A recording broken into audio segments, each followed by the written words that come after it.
It's America's Poet Laureate, Baxter Black, right here on the Veritable Quandary.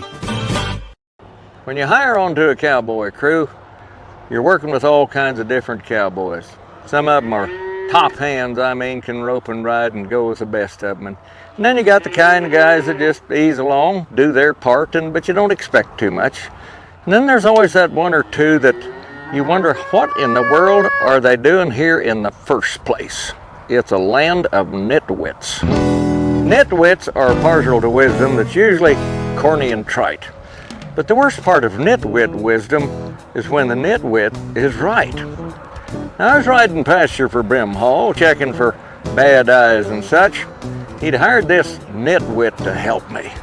Brimhall never did like me much. "Well, you can't be good at everything," said nitwit, missing the steer. I had to agree that he wasn't. Good, that is. That much was clear. I chased the steer and caught the head. I dallied, then I spoke. "You rope the hocks and we'll stretch him out." He tried, but it was a joke. "Here, set my horse and hold the head." We swapped and I roped the hind. "Now take back your horse and hold the heels and don't let no slack in your twine."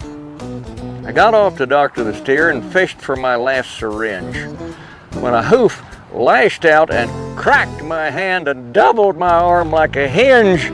I stabbed myself with a needle. He kicked me under the chin and then rolled me off over backwards, driving the needle on in.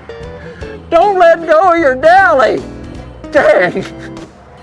His rope was flopping around. The steer stepped out of the heel loop and headed for higher ground.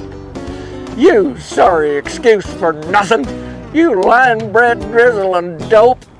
I guess you saw he's still dragging my brand new 40-foot rope. You're dumber than boiled gravel.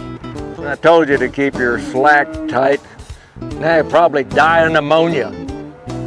We watched him flee out of sight. "Well, look on the bright side," said Nitwit, his wisdom cut to the quick. "The way that old steer quit the country, he couldn't have been that sick." This is Baxter Black from out there. Thanks for watching.